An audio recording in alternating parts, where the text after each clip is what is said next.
Hey friends, வணக்கம் and welcome back to Yummy Chilli. நான் ஷாலினி. இன்னைக்கு ஒரு மில்லட் முறுக்கு திணை அரிசி வச்சு நல்ல டேஸ்டியா கிறிஸ்பியா சூப்பரான முறுக்கு எப்படி செய்யறதுன்னு பார்க்க போறோம். திணை அரிசி வந்து இம்யூன் சிஸ்டம் பூஸ்ட் பண்ணும், டைஜஷனுக்கு ரொம்ப நல்லது, எலும்புக்கு ரொம்ப நல்லது, டயபெட்டிஸ் பேஷண்ட்ஸ்க்கு ரொம்ப நல்லது. அதே மாதிரி வெயிட் லாஸ்ல இருக்கவங்க கண்டிப்பா வந்து திணை அரிசி எடுத்துக்கலாம். நம்ம வந்து யூஸ்வலா தீபாவளிக்கு வெள்ளை அரிசி மாவுல நம்ம வந்து முறுக்கு செய்வோம் இல்லையா, இந்த டைம் வந்து இந்த மாதிரி திணை அரிசி யூஸ் பண்ணி செஞ்சு பாருங்க. ஹெல்த்தையும் காம்ப்ரமைஸ் பண்ணாம எந்த ஒரு கில்ட் ஃபீலிங்கும் இல்லாம நல்லா ருசிச்சு சாப்பிட்டுக்கிட்டு இந்த தீபாவளியை நீங்க என்ஜாய் பண்ணலாம். அவ்வளோ நல்லா கிறிஸ்பியா இருக்கும். அதே மாதிரி இந்த முறுக்கு செய்யறதுக்கு நம்ம வந்து அரிசியை கழுவி மிஷின்ல கொடுத்து அரைச்சு அந்த மாதிரிலாம் வேண்டாம். நம்ம வந்து ஒரு 3 hours ஊற வச்சு மிக்சியில அரைச்சு நம்ம வந்து மாவாக்கி டக்குன்னு வந்து நம்ம செஞ்சிடலாம்.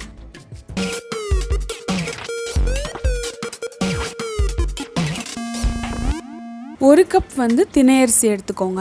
இதுல வந்து 20 முறுக்கு செய்யலாம். இந்த திணை அரிசியை நல்லா ஒரு 4 டைம் வாஷ் பண்ணிட்டு அதுக்கப்புறம் இது பார்த்தா உங்களுக்கே தெரியும் டிரான்ஸ்பரண்டா இருக்குல்ல, இந்த அளவுக்கு கிளியர் ஆனதுக்கு அப்புறம் நீங்க தண்ணி ஊற்றி இதை வந்து 3 மணி நேரத்துக்கு நம்ம ஊற வச்சுக்கலாம். 1/4 கப் அளவுக்கு உளுந்த வந்து லைட்டா ட்ரை ரோஸ்ட் பண்ணிக்கோங்க. ஒரு கப் திணை அரிசிக்கு நான் வந்து 1/4 கப் அளவுக்கு உளுந்து எடுத்திருக்கேன். இந்த உளுந்தோட வாசனை வரும் இல்லையா, அந்த அளவுக்கு நீங்க வந்து ஈவனா இதை வந்து ஃப்ரை பண்ணிக்கோங்க. நான் கொஞ்சம் கூடவே வந்து வறுத்துட்டேன். இந்த அளவுக்கு நீங்க வறுக்க தேவையில்ல. இப்போ நான் ஸ்டவ் ஆஃப் பண்ணிட்டு 1/2 கப் அளவு பொட்டுக்கடலை ஆட் பண்ணிக்கிறேன். இது வந்து அடுப்பை நம்ம ஆஃப் பண்ணிட்டு தான் ஆட் பண்றோம். அதுல வந்து ஹீட் இருக்கும் இல்லையா, அதுலயே வந்துட்டு நல்லா மிக்ஸ் பண்ணி விட்டு இது வந்து கம்ப்ளீட்டா ரெண்டும் ஆறுனதுக்கு அப்புறமா நம்ம வந்து அரைச்சு ஃபைன் பவுடரா எடுத்துக்கலாம். ஆறுனதுக்கப்புறம் நான் மிக்சர் ஜாரில் ஆட் பண்ணிக்கிறேன்.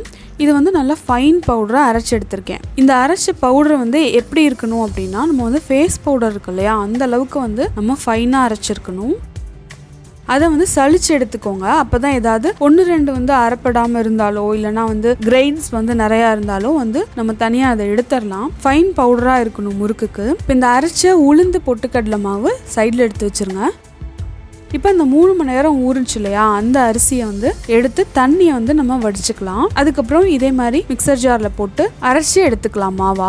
இந்த முறுக்குக்கு தேவையான அளவு கல்லுப்பு ஆட் பண்ணியிருக்கேன். நார்மலாக நம்ம போடுற அளவு சால்ட் போட்டோம்னா முறுக்கில் வந்து கொஞ்சம் கூட தெரிகிற மாதிரி இருக்கும். அதனால எப்பவும் போடுற குவான்டிட்டி விட கொஞ்சம் கம்மியாக போடணும் முறுக்குக்கு. இதில் வந்து ஃபஸ்ட்டு ஒரு டைம் அரைச்சிட்டு அப்புறம் நீங்கள் கொஞ்சம் கொஞ்சமாக தண்ணி ஆட் பண்ணி நல்லா ஃபைன் மாவாக வந்து இதுவுமே வந்துட்டு நல்லா ஃபைனாக அரைச்சிக்கோங்க. நல்லா பேஸ்ட் மாதிரி இருக்கணும்.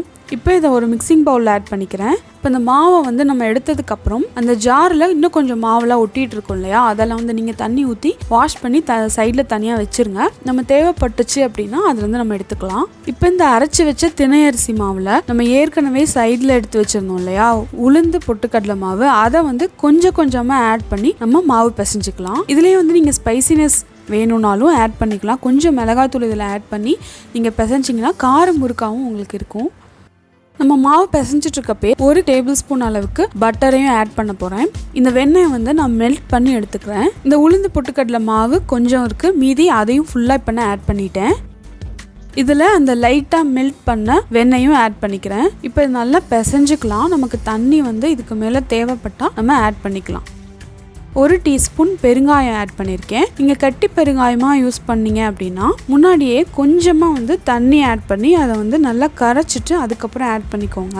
மாவு வந்து இந்த அளவுக்கு கெட்டியாக இருக்கக்கூடாது. சப்பாத்தி மாவு மாதிரி இருந்தது அப்படின்னா நமக்கு அந்த முறுக்கு புளியறதுக்கு ரொம்ப கஷ்டமாக இருக்கும். ரொம்ப தண்ணியாகவும் இருக்கக்கூடாது, நல்லா சாஃப்டாக இருக்கணும். நம்ம பிசைஞ்சதுக்கப்புறம் நம்ம கையில் மாவே ஒட்டாது. அதே மாதிரி நல்லா நம்ம வந்து ப்ரெஸ் பண்ணோம்னா உள்ளே நல்லா இறங்கும். அப்படி இருந்தால் தான் நமக்கு வந்து முறுக்கு புளியறதுக்கு ஈஸியாக இருக்கும். 1 டீஸ்பூன் எள்ளு ஆட் பண்ணிக்கிறேன்.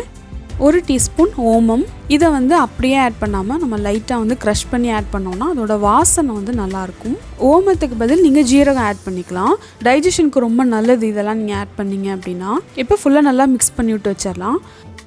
நம்மளோட முறுக்கு மாவு ரெடி ஆயிடுச்சு. ஸோ இந்த முறுக்கு புளிகிற மெஷின் வந்துருச்சு. இதில் வந்து பார்த்தீங்கன்னா என்கிட்ட இந்த 3 அதாவது முறுக்குக்கு இந்த 3 இது தான் நான் யூஸ் பண்ண போகிறேன். ஃபஸ்ட்டு வந்து இந்த 3 ஸ்டார் இருக்கிறத நான் யூஸ் பண்ணிக்கிறேன். இதில் உள்ளெல்லாம் வந்துட்டு பட்டர் போட்டு க்ரீஸ் பண்ணி வச்சுருக்கேன். அப்போ சைட்லலாம் உங்களுக்கு ரொம்ப மாவு ஒட்டாது. இந்த அளவுக்கு முறுக்கு மாவு எடுத்து அந்த ஷேப்புக்கு நம்ம உருட்டி உள்ளார போட்டோம்னா ஈஸியாக உள்ளே போயிடும்.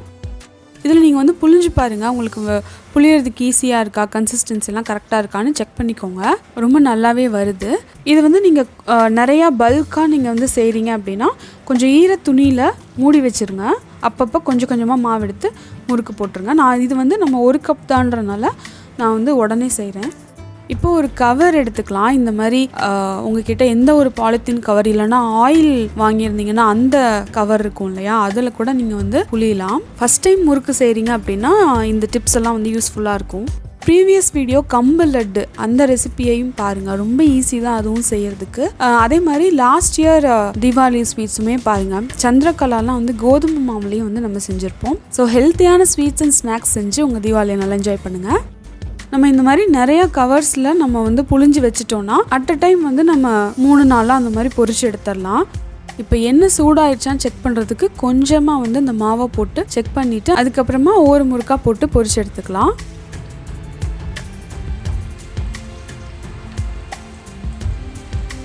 தீபாவளிக்குன்னு இல்லை, நீங்கள் வந்து ஈவினிங் ஸ்நாக்ஸாக கூட நார்மலாக செஞ்சு சாப்பிட்லாம்.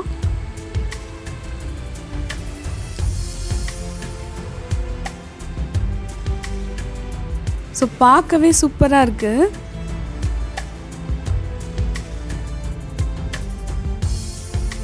அதே மாதிரி கரண்டி வந்து ஒரு ஸ்டிக்கு மாதிரி இருக்கும் இல்லையா, அது இருந்ததுன்னா நீங்கள் எடுக்கிறதுக்கு ஈஸியாக இருக்கும்.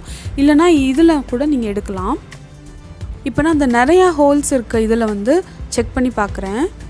இதுலேயுமே வந்து ரொம்ப நல்லா வந்தது முறுக்கு. இந்த அச்சில் செய்கிறத வந்து தேன்குழல் முறுக்குன்னு சொல்லுவாங்க.